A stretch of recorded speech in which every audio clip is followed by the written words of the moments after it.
Halo teman-teman, kembali dengan saya Januari Sihotang. Pada video kali ini kita masih membahas mengenai video pembelajaran di mata kuliah Hukum Pajak.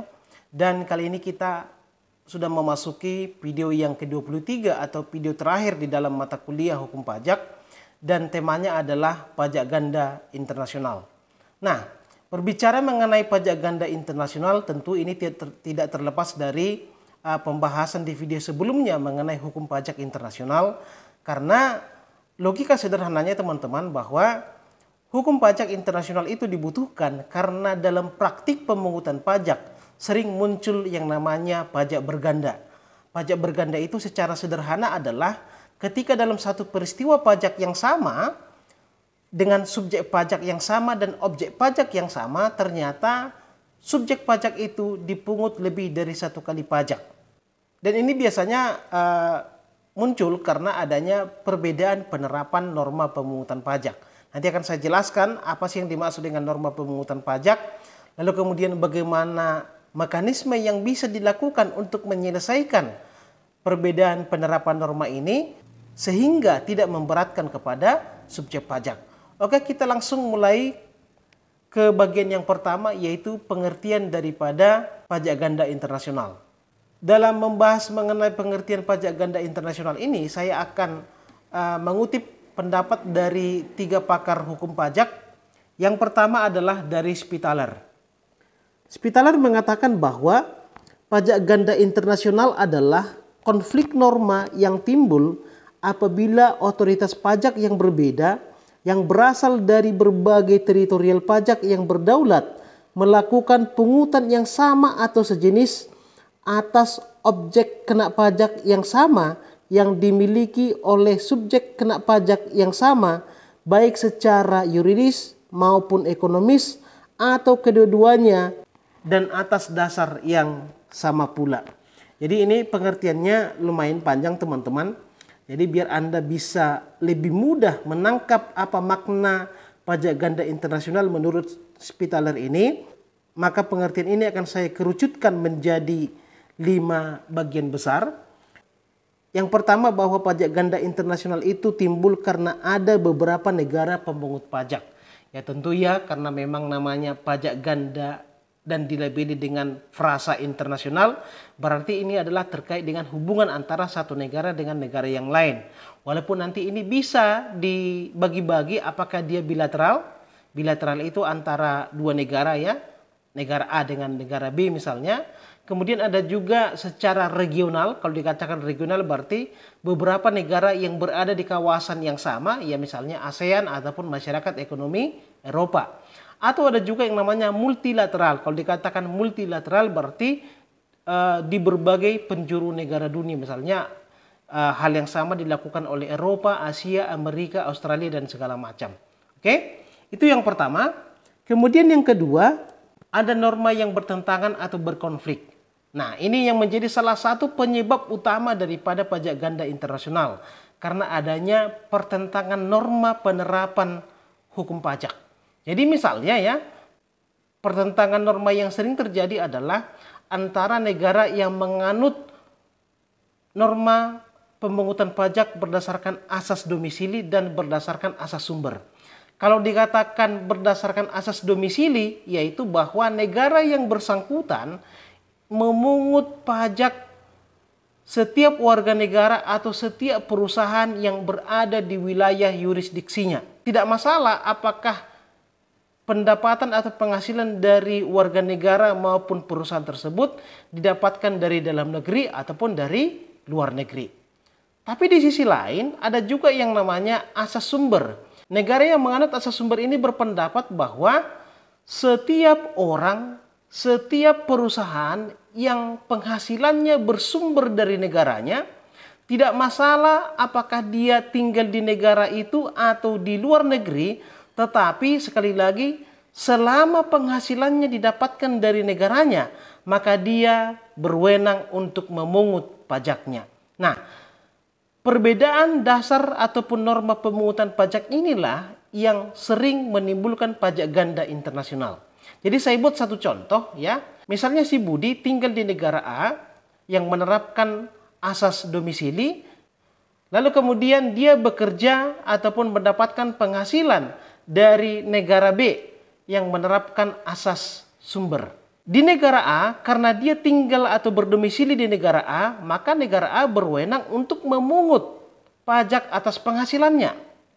Walaupun penghasilannya itu diperoleh dari negara B yang menerapkan asas sumber. Kemudian di sisi lain, negara B yang menerapkan asas sumber berpendapat bahwa karena sumber penghasilan si Budi itu berasal dari negara B, maka negara B juga memunguti pajaknya. Artinya di sini bahwa si Budi dalam satu peristiwa pajak yang sama atau tatbestan yang sama, dia dipungut pajak 2 kali atas penghasilan yang sama dan atas subjek pajak yang sama. Dia dipungut oleh negara A dan dia dipungut oleh negara B. Padahal ketika kita di awal sudah belajar yang namanya prinsip-prinsip di dalam pemungutan pajak, itu tidak boleh yang namanya pajak ganda. Nah, saya ulangi lagi bahwa untuk menghindari hal-hal yang seperti inilah maka kemudian dimunculkan yang namanya hukum pajak internasional. Karena kalau misalnya hal-hal seperti ini dibiarkan, maka tidak akan ada lagi orang-orang yang menjadi ekspatriat, tidak mau lagi bekerja di luar negaranya.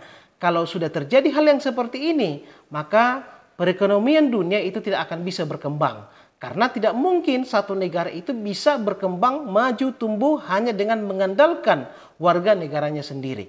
Oke? Kemudian yang ketiga adanya kesamaan objek ataupun kesamaan jenis daripada pajaknya. Nah, seperti contoh si Budi tadi, itu kan ada jenis pajak yang sama, yaitu penghasilan. Dia sekali bekerja, dia mendapatkan penghasilan dari pekerjaannya itu, dan ternyata itu dipungut pajak oleh 2 negara yang berbeda, atau 2 yurisdiksi yang berbeda. Ada dasar pengenaan yang sama, tentu di sini maksudnya adalah bahwa dasar pengenaannya adalah penghasilan daripada si Budi. Kemudian yang kelima yaitu dikenakan pajak yang sama atau sejenis.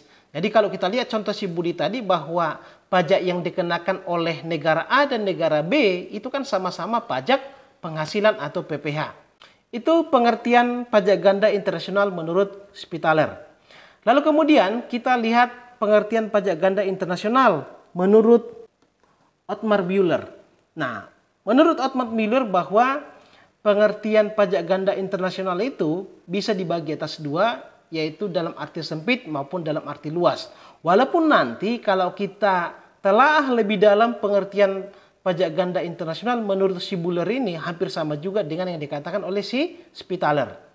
Menurut Othmar Müller bahwa pengertian pajak ganda dalam arti luas adalah pajak ganda yang terjadi apabila suatu tatbestan yang sama pada saat yang sama oleh beberapa negara dikenakan pajak yang sama atau sifatnya sama. Sedangkan pajak ganda internasional dalam arti sempit adalah terjadi jika suatu tatbestan yang sama pada saat yang sama dikenakan pajak yang sama atau sifatnya sama oleh beberapa negara dan beban pajak harus ditanggung oleh subjek pajak yang sama. Nah, yang menjadi pertanyaan kemudian, apa perbedaan makna pajak ganda internasional menurut si Othmar Müller ini, yaitu pajak ganda yang dalam arti sempit dan pajak ganda dalam arti luas. Nah, bedanya kalau dalam arti sempit itu adalah untuk jenis pajak yang sama, sedangkan untuk dalam arti luas adalah diberlakukan untuk jenis pajak yang sifatnya sama. Jadi beda pajak yang sama dan pajak yang sifatnya sama. Kalau dia pajak yang sama berarti sama-sama misalnya pajak penghasilan. Sedangkan kalau pajak yang sifatnya sama, kita sudah belajar di video-video sebelumnya mengenai jenis daripada pajak, yaitu berdasarkan sifat bisa dibagi atas 2, yaitu pajak objektif dan pajak subjektif. Kalau pajak objektif itu pajak yang didasarkan kepada besaran objek, sedangkan pajak subjektif itu didasarkan kepada kemampuan daripada si subjek atau keadaan daripada si subjek pajak. Nah, kalau kita simpulkan pendapat daripada Othmar Müller tadi, bahwa penyebab pajak ganda internasional itu bisa dibagi atas 3 bagian besar. Yang pertama bahwa subjek pajak yang sama dikenai pajak yang sama di beberapa negara. Oke. Kemudian yang kedua, objek pajak yang sama atau transaksi yang dilakukan di negara lain dikenakan pajak yang sama di lebih dari satu negara. Kemudian yang ketiga, terjadi bentrok antara asas domisili dan asas sumber. Jadi dari tiga kesimpulan yang dibuat oleh si Othmar Bühler ini bisa kita rumuskan bahwa pengertian pajak ganda internasional menurut Othmar Bühler dan Spitaler itu juga memiliki makna yang sama. Nah, itu pengertian daripada pajak ganda internasional menurut para ahli. Lalu kemudian sekarang kita akan melihat bagaimana cara untuk menyelesaikan pajak ganda internasional tersebut. Nah, untuk menyelesaikan ini kita akan bisa lihat dalam beberapa bentuk atau mekanisme. Kita mulai dari nanti yang pertama yaitu secara bilateral antara satu negara dengan negara yang lain. Kemudian yang kedua secara regional. Kemudian yang ketiga secara multilateral. Dan yang keempat adalah secara unilateral atau secara sepihak. Nah, apa yang dimaksud dengan penyelesaian-penyelesaian tersebut? Kita mulai dari yang pertama yaitu secara bilateral. Penyelesaian pajak ganda internasional secara bilateral itu bisa dilakukan dengan cara melakukan perjanjian perpajakan antara dua negara yang memiliki asas pemungutan perpajakan yang berbeda. Jadi misalnya antara negara yang menganut asas sumber dan asas domisili seperti yang sudah saya jelaskan tadi ya. Nah, biasanya di dalam hubungan perpajakan antar negara diputuskan bahwa negara domisili itu melepaskan kewenangannya untuk memungut pajak dan memberikan hak tersebut kepada negara sumber. Jadi kalau Anda kembali lagi ke si Budi tadi, ya, dia tinggal di negara A, lalu kemudian bekerja di negara B, biasanya negara domisili itu, negara si A itu melepaskan kewenangannya. Udahlah, aku nggak usah lagi memungut pajak terhadap setiap orang yang tinggal di negara saya yang penghasilannya dari luar negeri. Ini dilakukan untuk memberikan kesempatan kepada si negara sumber untuk memungut pajak. Nah, perlu teman-teman tahu bahwa di situasi dunia sekarang yang semakin kompleks, bahwa perpindahan ekspatriat dari satu negara ke negara yang lain itu sudah menjadi hal yang biasa, maka ketika si negara domisili melepaskan kewenangan pemungutan pajaknya dan memberikannya kepada negara sumber, maka di sisi lain ada waktunya juga si negara domisili tadi itu akan menjadi negara sumber. Pasti akan ada warga negara dari negara sumber tadi, si B tadi, bekerja atau mendapatkan penghasilan dari negara A. Jadi sebenarnya ini adalah hubungan timbal balik. Tinggal kemudian bagaimana diplomat-diplomat daripada negara bersangkutan itu melihat asas mana yang paling menguntungkan negaranya. Ya, jadi biasanya asas domisili itu diterapkan oleh negara-negara yang besar, ya, penduduknya sangat besar. Dan biasanya asas sumber itu diterapkan oleh negara-negara yang memiliki sumber daya alam yang sangat besar. Itu secara bilateral. Lalu kemudian kita akan melihat secara multilateral. Kalau dikatakan secara multilateral berarti diterapkan di hampir seluruh negara di dunia.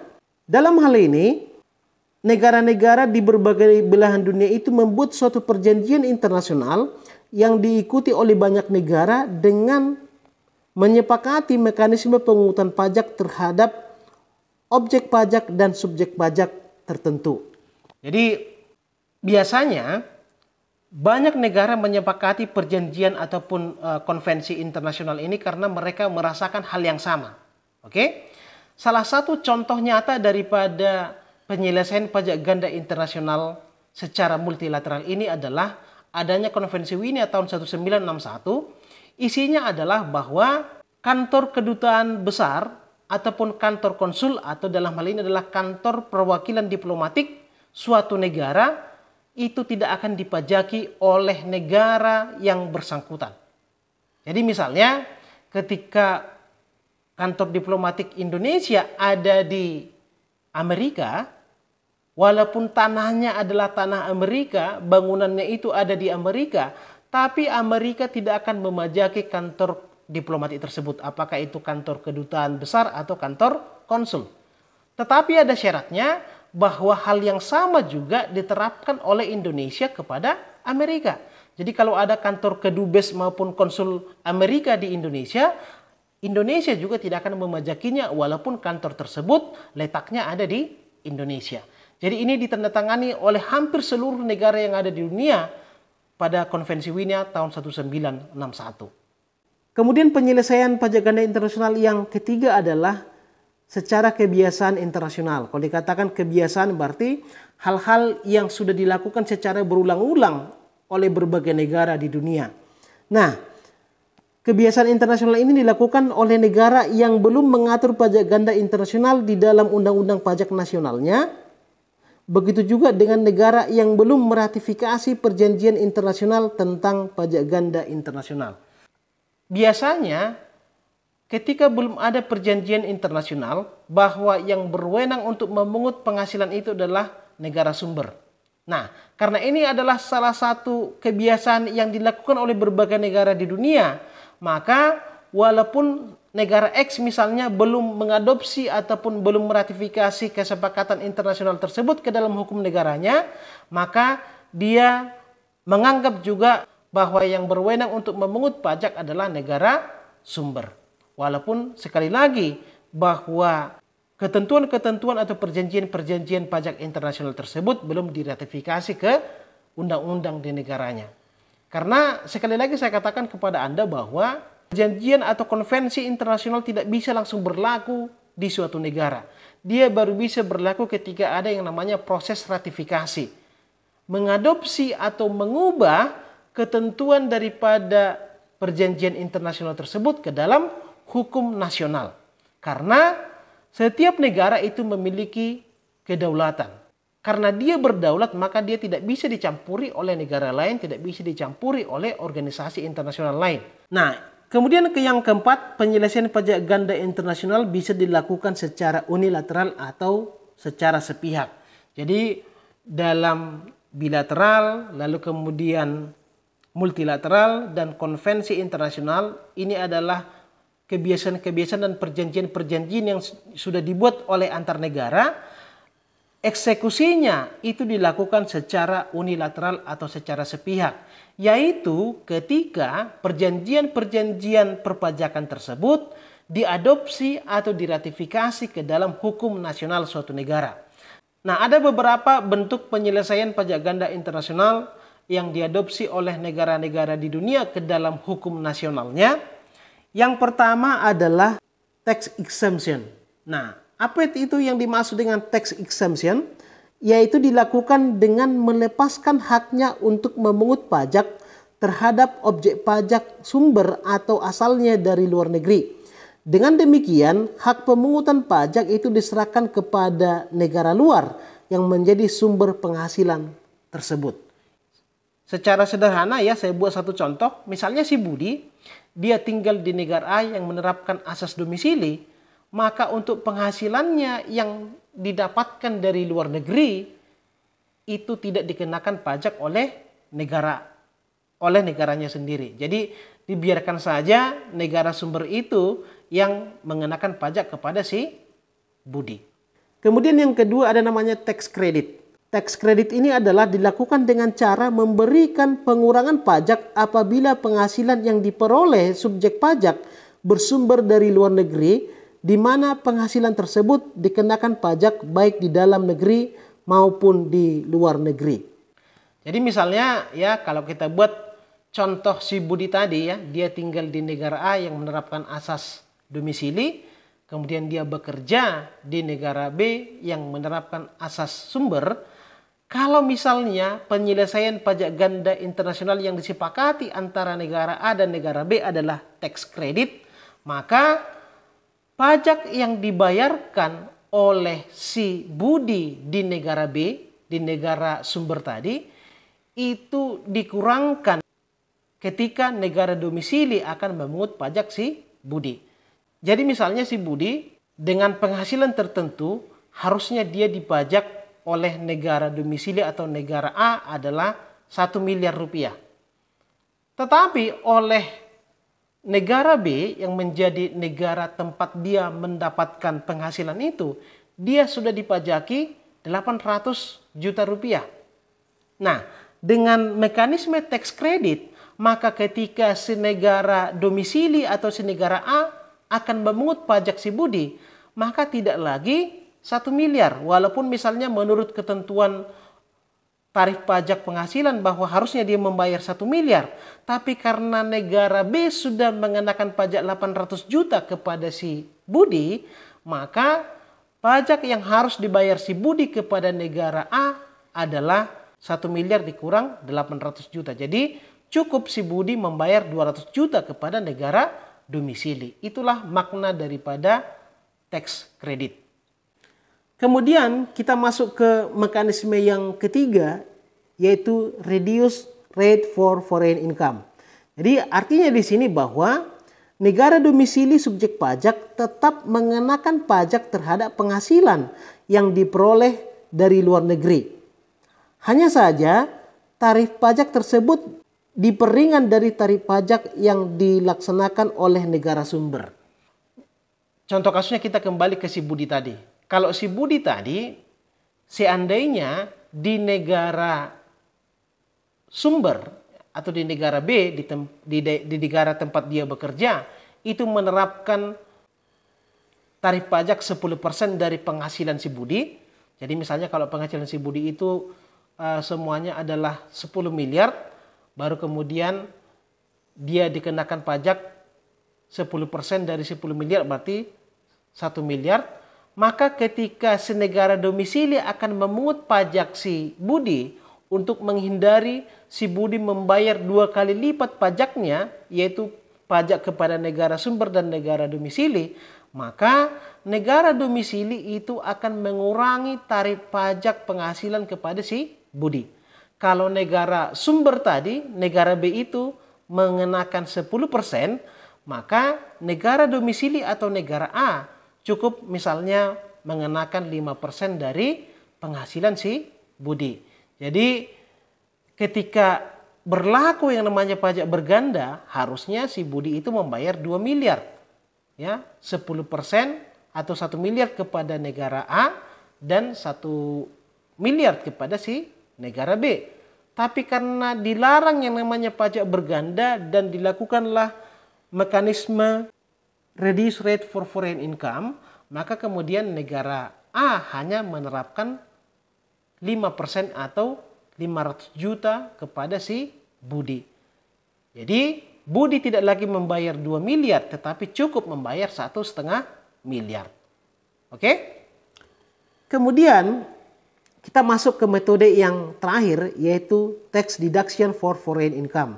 Artinya di sini bahwa dilakukan dengan cara menjadikan pajak yang telah dibayarkan di luar negeri atau di negara sumber menjadi biaya ketika akan menghitung pajak di dalam negeri atau negara domisili. Metode tax deduction ini biasanya dilakukan terhadap perusahaan-perusahaan. Jadi kalau Anda masih ingat pembahasan kita mengenai pajak penghasilan, di situ kan ada yang namanya bentuk usaha tetap. Jadi bentuk usaha tetap itu saya berikan contoh waktu itu adalah AirAsia. Jadi kan AirAsia ini sesungguhnya adalah perusahaan Malaysia. Tetapi kemudian untuk memperluas jangkauan dan pasar daripada AirAsia, maka perusahaan AirAsia yang di Malaysia itu membuat yang namanya perusahaan AirAsia Indonesia. Itulah pesawat-pesawat AirAsia yang ada di wilayah Indonesia. Nah, harusnya kalau menurut asas sumber, Indonesia itu berwenang untuk memungut pajak AirAsia Indonesia. Tetapi kalau berdasarkan asas domisili, karena memang perusahaan AirAsia itu terletak di Malaysia, maka negara Malaysia itu berwenang memungut semua penghasilan daripada perusahaan AirAsia, baik itu yang ada di Malaysia maupun yang ada di Indonesia. Nah, untuk menghindari ini, jadi misalnya kalau antara Indonesia dengan Malaysia menyepakati penyelesaian pajak ganda internasional dengan metode tax deduction for foreign income, untuk perusahaan AirAsia yang ada di Indonesia, ternyata penghasilan kena pajaknya itu adalah 1 triliun. Ini misalnya ya. Dan pada saat yang sama, Indonesia menerapkan pajak 10% dari 1 triliun, artinya bahwa AirAsia Indonesia itu harus membayar 100 miliar kepada Indonesia. Tetapi di sisi lain, karena Malaysia itu menerapkan yang namanya asas domisili, maka AirAsia Indonesia juga harus membayar 100 miliar kepada Malaysia. Nah, kalau terjadi seperti ini kan berarti AirAsia Indonesia itu harus membayar 200 miliar. 100 untuk Malaysia dan 100 untuk Indonesia. Dan ternyata menurut pajak ganda internasional ini tidak sesuai. Tidak boleh dalam satu tatbestan yang sama dipajaki pajak yang sama oleh dua negara yang berbeda.